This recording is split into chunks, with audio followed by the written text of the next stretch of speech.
Salut à tous. Avant d'entrer dans le vif du sujet, je voulais commencer par remercier déjà tous les nouveaux abonnés à cette chaîne, ça fait plaisir.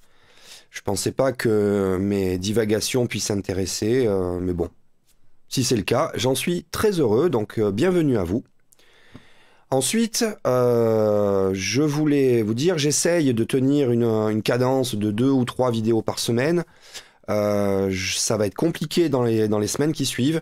Je vais faire mon possible, mais voilà, ça va être compliqué. Je vais être beaucoup en déplacement, notamment professionnel, mais pas que. Donc, il est fort possible que je filme ailleurs que dans ma régie, ou que je puisse pas sortir des vidéos, donc, enfin, de manière régulière. Donc voilà. Il y a aussi que de temps en temps, j'ai rien à dire de particulier. Il y a des vidéos que je prépare pour le futur qui nécessitent un petit peu plus de recherche, un petit peu plus de préparation. Ensuite, j'aimerais dire bravo à Zioclo qui a récupéré sa chaîne, du moins qui a réussi à faire sauter les strikes de son censeur. Je ne citerai pas de nom ici. Je pense que si un jour on se croise dans le monde du spectacle, ça va être tendu pour travailler ensemble, pas avec Zioclo, hein, avec son censeur. Et ensuite, toutes mes félicitations à Greg Tabibian qui a réussi à récupérer pas mal d'argent pour pouvoir financer ses projets d'interview. Et je trouve ça bien. J'aime bien son média, je l'ai découvert il n'y a pas longtemps. Voilà, j'apprécie. Donc bravo Greg Tabibian, c'est cool. Aujourd'hui donc, je voudrais aborder un petit sujet, un sujet qui est d'actualité. Il y a une journaliste que j'aime beaucoup, c'est Salomé Saké. Ça fait un moment que je la suis, que je l'écoute sur les différents médias qu'elle a. Et je la trouve assez pertinente sur beaucoup de choses. Et notamment, elle vient de sortir un livre, là, maintenant. C'est Sois jeune et tais-toi. Je ne l'ai pas lu, forcément, il vient de sortir. Je ne sais pas si j'aurai le temps de le lire, très honnêtement. Cela dit, à travers ce que j'en vois et ce qu'elle en dit, je pense qu'il y a quelque chose d'intéressant dans ce qu'elle écrit. Et je vais partir d'un extrait vidéo pour étendre par la suite un petit peu ma réflexion. Je vais rester assez général parce que c'est un sujet complexe et on pourrait en faire des heures de vidéo. La preuve, elle en a écrit un livre entier. Donc c'est pas moi avec ma petite capsule qui va faire peut-être 15-20 minutes, je vais essayer de pas être trop long, qui pourra vraiment approfondir le sujet. Mais il y a des choses qui m'intéressent dans ce qu'elle dit. Allez, on y va. Donc c'est un extrait de Quotidien, n'est-ce pas? Je sais que Quotidien notamment a le clic facile sur les droits d'auteur.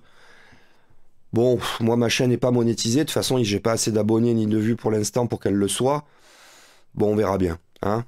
Mais juste une chose, pour un média qui est censé informer, etc., que vous ayez le signalement pour droit d'auteur facile, voilà, hein, les actes, les positions, vous comprenez, j'ai déjà parlé de ça, je vais pas revenir là-dessus. Bien, allez, écoutons-la. Votre livre s'appelle donc Sois jeune et tais-toi, clin d'œil à un slogan de mai 68 qu'on voit là. C'est une enquête sur la jeunesse française, une jeunesse, dites-vous, qu'on n'écoute pas. Pourquoi on n'écoute pas ? Je pense que, premièrement, parce que les jeunes sont en minorité démographique. Aujourd'hui, il faut rappeler qu'il y a le double de personnes qui ont plus de 60 ans par rapport aux moins de 30 ans. Ensuite, parce que les jeunes ne sont pas en position de pouvoir dans la société, donc ils ne dirigent pas les médias, c'est pas eux qui choisissent qui est invité, ils ne sont pas en position de pouvoir dans les entreprises, ils ne sont pas en position de pouvoir dans les institutions politiques, ils ne dirigent pas les institutions politiques. Et je pense qu'aujourd'hui, effectivement, on n'écoute pas assez cette jeunesse aussi parce qu'on ne la comprend pas, parce qu'on ne la connaît pas, et donc on a tendance à décrédibiliser un petit peu d'entrer sa parole, que ce soit dans les médias ou même dans la sphère familiale. Vous pensez que les jeunes... Alors, je vais déjà réagir à ça. Je suis assez d'accord sur la fin de ce qu'elle dit. Sur le reste, j'ai pas de chiffres, donc je peux pas la contredire ou confirmer ce qu'elle raconte par rapport à la démographie, par rapport à la quantité de gens qui sont invités. Maintenant, ne soyons pas dupes, on sait très bien que les médias sélectionnent leurs invités de façon à faire de l'audimat, à faire du buzz. Donc quand ils invitent des jeunes ou des moins jeunes d'ailleurs, ils vont pas forcément récupérer les plus futés. Ils vont récupérer ceux qui sont le plus photogéniques, je dirais, et qui vont pouvoir générer du buzz quelque part. Donc ils vont avoir des positions assez tranchées. Ensuite, par contre, je la rejoins sur le fait que beaucoup de plus vieux ne comprennent pas la jeunesse. D'ailleurs, ils comprennent pas le monde dans lequel ils vivent. Et c'est moi, à 50 ans, j'abonde dans son sens. Alors, je parle pas au nom de la jeunesse, ni à sa place, qu'on soit bien d'accord. Par contre, j'en fréquente beaucoup, par mon métier, déjà. Et ensuite, parce que moi, j'ai toujours trouvé ça agréable d'être entouré de gens beaucoup plus jeunes que moi, parce que, justement, ils ont une vision plus neuve, moins polluée par toute notre expérience de vie, par tout ce qu'on a, justement, ce qu'on a vécu, nos malheurs, nos bonheurs, etc., par toute l'influence qu'on a pu avoir au fil de notre vie. Nous ne sommes, pour moi, que la somme de notre expérience, pardon. Et donc, surtout si on ne se remet pas en question, au bout d'un certain âge, nos idées se figent, on a tendance à avoir de faux souvenirs, de fausses connaissances aussi. Je vous montrerai après. Et donc, moi j'aime bien, je trouve que c'est rafraîchissant en fait, d'avoir toutes les tranches d'âge, de fréquenter toutes les tranches d'âge, et particulièrement les jeunes. Ils sont toujours motivés, pleins d'énergie, voilà.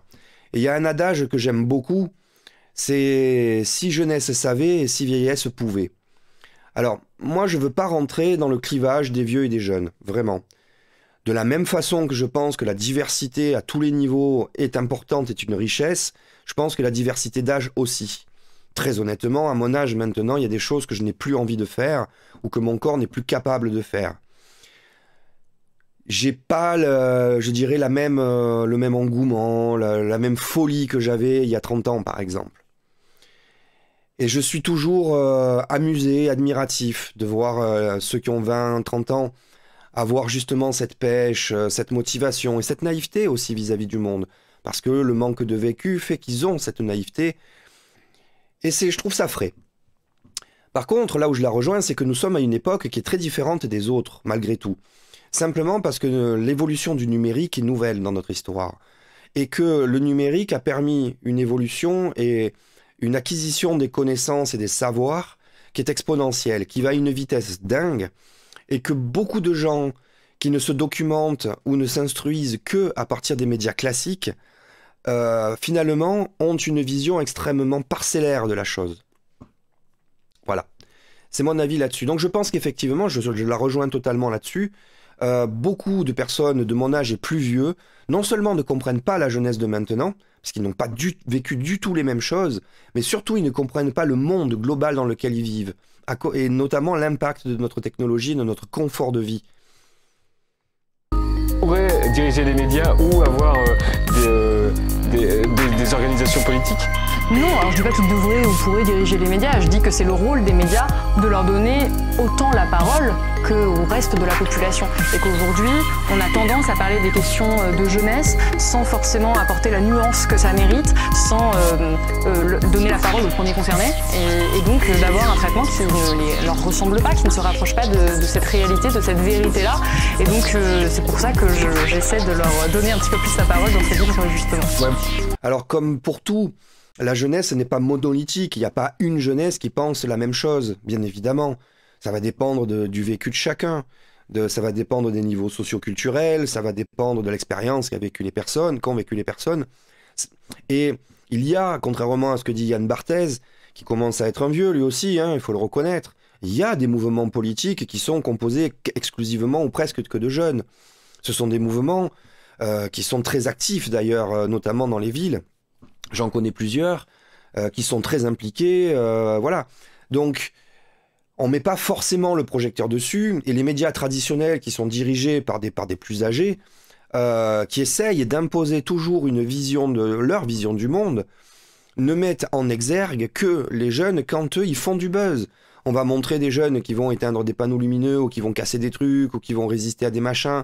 Enfin, mais on ne montrera pas forcément ceux qui se regroupent pour faire des choses, pour construire des choses. Il y a des choses très très intéressantes dans les associations des jeunes, justement, et dans des associations politiques. Ils mènent des expérimentations, par exemple, sur la démocratie, sur le fait de fonctionner de manière horizontale, en essayant de décider des choses collectivement. Et ce qui est très intéressant, c'est qu'ils s'aperçoivent aussi des limites de ce système-là. La démocratie, c'est un sujet vaste, mais il y a un moment donné, on ne peut pas décider, prendre des décisions qui doivent être prises rapidement, par exemple, et qui doivent être tranchées, On ne peut pas prendre le temps de discuter à 60 millions, c'est pas possible. Donc, tous ces sujets-là, il y en a plein qui les expérimentent à petite échelle, à quelques centaines ou quelques milliers, en utilisant les réseaux sociaux, en utilisant les réseaux de communication. Et tout ça, qui sont pour moi des choses qui sont vraiment intéressantes, ne sont pas mises en avant. Il suffit de se souvenir du traitement qu'il y avait eu des Nuits debout, il y a quelques années de ça, par les médias. Donc, moi je pense que d'un côté, il y en a qui ne comprennent pas, il y a des personnes de mon âge et plus vieux qui ne comprennent pas toute cette génération-là, et il y en a surtout beaucoup qui ne veulent pas que ça change. C'est-à-dire que c'est eux qui tirent les rênes, c'est eux qui ont le pouvoir, et ils ne veulent surtout pas que ce soit remis en question. Et bien évidemment, on rajoute encore par rapport aux médias le fait que leur but, c'est de faire de l'audimat, quelque part. Vous dites que c'est un appel à l'aide, ce livre. Oui, complètement. J'ai constaté dans tous les témoignages que j'ai pu recueillir un certain désespoir, un certain pessimisme de beaucoup de jeunes qui ont l'impression de ne pas être écoutés, de galérer avec des paramètres socio-économiques extrêmement compliqués. Et Alors, ceux qui ont l'impression de ne pas être écoutés, je rassure Salomé Saké, c'est à tous les âges, hein, surtout avec nos politiques. Alors, ce gouvernement-là en particulier, mais enfin, c'est pas nouveau, hein. Les hommes politiques, à partir du moment où nos responsables, ils sont élus de la nation, ça y est, ils se sentent plus, ils prennent un melon gigantesque qui rentrerait même pas dans le cadre de ma vidéo, et en plus, ils considèrent qu'ils sont omniscients. Et comme ils doivent décider de tout, ben, ils ont à un moment donné l'impression qu'ils peuvent le faire. Alors légalement, ils peuvent le faire puisque c'est notre système, mais enfin, en termes de compétences, je reviens sur les lois qui sont en train de passer maintenant ou dans les semaines précédentes sur le numérique, on s'aperçoit que leur niveau de compétence est au niveau des pâquerettes. C'est vrai aussi par rapport à l'écologie, au futur énergétique du pays, etc. Je ferai des vidéos là aussi, mais ça demande plus de préparation, ces sujets-là. C'est beaucoup plus technique. Et je veux éviter de faire comme nos politiques qui racontent n'importe quoi du début à la fin et qui sont... Enfin, voilà. Et qui sont pas renseignés, en fait. Sont sur de l'idéologie. Donc, ne pas être écouté, c'est pas propre aux jeunes. Hein. Ça, c'est un peu tout le monde. Et c'est vrai que quand on vieillit, on a tendance à penser qu'on sait mieux les choses que les autres. Le montre, qui se dégrade d'année en année, où c'est difficile de trouver un travail, c'est difficile d'accéder aux études, il y a un contexte politique qui est quand même effrayant, il y a un contexte écologique qui est là carrément terrifiant. J'ai vécu la même chose en fait, en discutant avec les, je vais dire 20-35, cette tranche d'âge-là, j'en rencontre effectivement beaucoup qui sont angoissés, notamment par le futur climatique. Le futur social, bon, de toute façon, c'est globalement nos sociétés actuellement, on vit dans une société où on est cool. Et ça se passe bien en France, on n'a pas de guerre, on mange globalement à notre faim, on est relativement heureux. Donc notre société, elle a des défauts, elle a des problèmes qu'il faut régler, on est bien d'accord, mais on n'est plus, pour moi, sur des problèmes qui sont hyper graves comme ils ont en Ukraine actuellement, hein. Voilà. Par contre, il y a un vrai mal-être, ça je le ressens aussi en discutant avec eux, notamment par rapport au futur écologique de la planète, parce que eux, les plus jeunes, ils sont très sensibles. C'est eux qui vont le vivre, pas nous. Je veux dire, moi, d'ici 25 ans, il y a de fortes chances que je sois mort. Bon, je vivrai pas les changements majeurs climatiques, peut-être des changements de société, mais en tout cas, les problèmes qu'on va avoir au niveau de l'écologie, au niveau de l'eau, au niveau des températures, etc., moi, je les vivrai pas. Donc, j'ai pas cette angoisse-là, parce que de toute façon, la faucheuse me chopera avant. Les plus jeunes, ceux qui ont la moitié de mon âge, par contre, ben, eux, ça risque de devenir justement chaud pour eux. Et ils sont... alors, certains sont très, très, très, très angoissés et terrifiés. On s'aperçoit qu'il y en a qui sont prostrés chez eux, quasiment, très peu, mais il y en a quand même quelques-uns. Mais je sens effectivement une vraie angoisse vis-à-vis du futur par rapport à ça. Et à côté, on a en face de nous des générations qui non seulement... alors je dis des générations, j'insiste, je parle pas de tous les plus âgés, je parle d'une partie d'entre eux, peut-être une grande partie d'entre eux, mais pas tous, qui... C'est intéressant, elle prend les précautions, hein, je les prends aussi dans mon discours de temps en temps sur les commentaires. Je vois qu'il y en a qui me reprennent sur des points. Je ne parle quasiment jamais de manière absolue, en fait. Je fais des généralités parce que j'essaye de faire des vidéos pas trop longues, mais effectivement, on ne peut pas juger l'intégralité d'un peuple simplement, même à sa majorité. Il y a toujours des gens qui pensent autrement, il y a toujours des gens qui ont des positions différentes. Vont avoir tendance à ne pas nous écouter, à ne pas répondre à nos besoins primaires, là je parle plus du politique, et même à nous fustiger, à nous dénigrer de manière quand même récurrente dans... Pensez à qui, à quoi?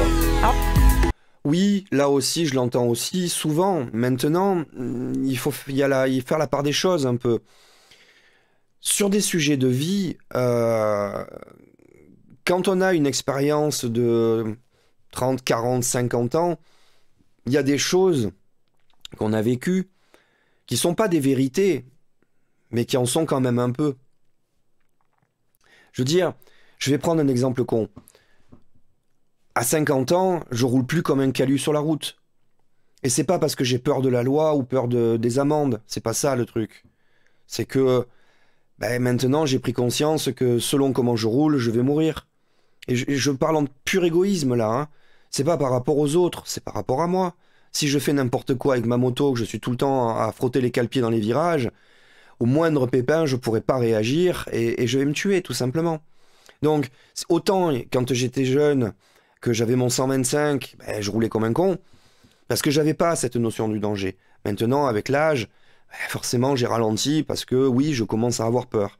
Et le jour où je n'aurai plus peur, en montant sur ma moto, j'arrêterai de monter dessus. Ça sera le moment où je vais mourir. Donc, je reviens sur ce que je disais un peu tout à l'heure, quand on a un certain âge, on a de l'expérience, on a vécu des choses, et le travers dans lequel je pense qu'on ne doit pas tomber, c'est de penser que nous sommes omniscients et qu'on a raison. Parce que c'est pas forcément vrai. Et même sur des choses qui sont avérées dans notre propre vie, dans notre propre expérience, ça ne veut pas dire qu'elle est transposable à l'expérience des plus jeunes. Je pense à plusieurs journalistes que je cite dans ce livre qui ont produit soit des essais, soit des articles, soit des reportages où on parle de jeunesse décadente, de jeunesse égoïste, de jeunesse narcissique. Et là, je parle carrément de titres d'articles qui ont été de cette façon. On parle de jeunesse paresseuse. On fustige pendant de très longs reportages ces jeunes qui ne voudraient pas travailler. On retrouve même ça jusque dans la bouche de certains responsables politiques. Et c'est un petit discours ambiant, petite musique qui monte et qui est toléré dans les médias. Alors, elle monte pas, ça fait un moment qu'elle existe, on l'a toujours vécu, quelles que soient les époques. C'est quelque chose d'assez commun, en fait. Alors, là aussi, il faut nuancer le propos. Il y a des gens qui sont convaincus de ce qu'ils racontent, et il y en a d'autres qui font du buzz là-dessus. Entre autres, les médias et les politiques, qui font leur chou gras, parce qu'ils ont besoin de s'insurger, de s'indigner sur des conneries. Bon, par rapport au fait que ça existe depuis longtemps, donc il y a des citations qu'on retrouve qui tournent depuis longtemps sur Internet. Je vous en montre un exemple. Donc, on trouve celle-là, notamment soi-disant de Socrate, qui dit « Notre jeunesse est mal élevée, elle se moque de l'autorité et n'a aucune espèce de respect pour les anciens. Nos enfants d'aujourd'hui ne se lèvent pas quand un vieillard rentre dans une pièce. Ils répondent à leurs parents, ils bavardent au lieu de travailler, ils sont tout simplement mauvais. » Voilà, ce genre de citations, vous avez dû les voir passer. Il y en a une autre d'Hésiode.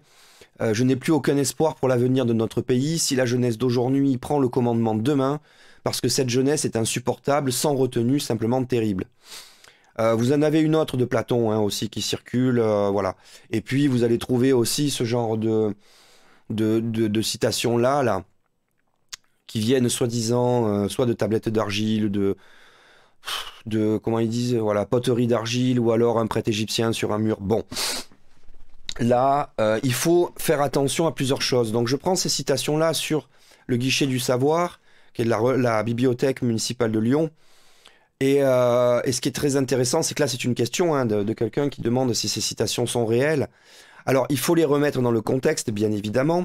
Et si on regarde attentivement, ne serait-ce que le vocabulaire d'Hésiode, alors je vous mettrai le lien dans la description pour que vous puissiez le lire si ça vous intéresse. Déjà, ce mot-là n'existait pas à l'époque d'Hésiode. Ça, ce sont des citations qui ont été réécrites, qui ont été traduites éventuellement, et il faut les prendre avec quand même un peu de recul. Cela dit, ce qui est intéressant, c'est que effectivement, à toutes les époques, on a retrouvé ce genre de discours-là. Tout simplement parce que les jeunes sont le changement, sont le mouvement, que les vieux sont plutôt bien dans leur sécurité, dans leur cadre, et qui préfèrent éviter d'avoir trop de changements, et qu'il y a ce conflit-là. Tout simplement. Maintenant, je vous rappelle qu'Alexandre le Grand, quand il a créé son empire, il n'avait pas 40 ans. Il en avait 18. Voilà. Donc des grands de notre histoire qui étaient des jeunes, il y en a eu quelques-uns. Et c'est grâce à cette énergie justement, et grâce à cette folie, quelque part, ce grain de folie qu'ils ont, qu'il y a de grandes choses qui ont été accomplies dans notre histoire. Donc attention aux citations d'Internet, hein. Vérifiez-les et surtout nuancez-les, particulièrement sur les traductions. Pour prouver ça, j'utilise l'exemple d'un essai qui a été publié qui, pendant 300 pages, vraiment dénigre la jeunesse, explique qu'on est vraiment une génération totalement perdue, totalement décadente, voire dangereuse. Est-ce qu'il y a du vrai parfois, par exemple, sur la jeunesse paresseuse? On a lu beaucoup de papiers depuis plusieurs mois sur cette nouvelle jeunesse qui veut moins travailler. Est-ce que c'est une réalité ou... Je pense qu'on pourra toujours trouver l'exemple, le contre-exemple. Je vais vous parler du rapport au travail dans le livre. Moi, je pense que globalement, les jeunes, oui, veulent travailler, en tout cas veulent vivre. Peut-être veulent travailler différemment pour certains, mais en tout cas, beaucoup de jeunes, tout simplement, ne peuvent pas travailler parce qu'on ne leur donne pas l'accès qu'ils souhaiteraient au marché du travail. Et pour revenir sur cet essai... Alors, j'ai déjà fait une vidéo sur le travail, sur la place du travail. J'y reviendrai dessus de manière beaucoup plus détaillée, en parlant de mon expérience personnelle. Mais je vais simplement ajouter un truc, c'est que peut-être que les jeunes de maintenant, ils sont moins cons que nous, quoi. Je suis désolé pour ceux de mon âge, mais aller au travail, au turbin, pendant 30 ou 40 ans, à être payé une misère, à travailler 10 heures par jour, il y a un moment donné où c'est peut-être eux qui ont raison sur ce coup-là, non? Le modèle productiviste qu'on a vécu, nous, et dans lequel j'ai été élevé aussi, sur les années 70, 80, même début 90, est-ce que ce modèle est réellement intelligent? Est-ce qu'il est réellement cohérent? Il faut quand même voir que dans beaucoup de cas, on travaille maintenant plus que les gens du Moyen-Âge. Donc voilà, il faut voir le contexte. Moi, je pense justement sur le travail que notre jeunesse, en tout cas, non seulement elle n'est pas du tout paresseuse, hein, je peux vous dire que la plupart des jeunes que je fréquente, j'ai du mal à les suivre, et de notre côté, ben, ils sont peut-être pour le coup, peut-être plus sages que nous, à se dire qu'ils n'ont pas envie d'être des esclaves toute leur vie pour gagner une misère et simplement qu'on leur dise attention, si jamais tu dis quelque chose de négatif à ton patron, tu vas te faire virer et tu vas être dans la merde. Là, pour le coup, moi je leur jette pas la pierre. Et on peut avoir des discours extrêmement violents à l'égard de la jeunesse qui, s'ils étaient inversés, et que moi j'écrivais un livre entier pour dire vraiment les vieux sont narcissiques, sont égoïstes et sont une génération terrible, on me tomberait dessus, on me dirait c'est inadmissible et ce serait normal. Alors moi je vais le faire, parce que la génération de mes parents, qui sont la génération des boomers en fait, et ma génération, nous avons tout eu. Très clairement, on a tout eu. On s'est goinfré. En le sachant ou non, attention. Mais on a profité de l'avancée de la médecine, on a profité de l'avancée de la technologie. On a beau critiquer le capitalisme, en attendant, c'est ce qui nous fait notre confort de vie. Le consumérisme, etc., fait qu'on a beaucoup d'objets et que c'est extrêmement confortable.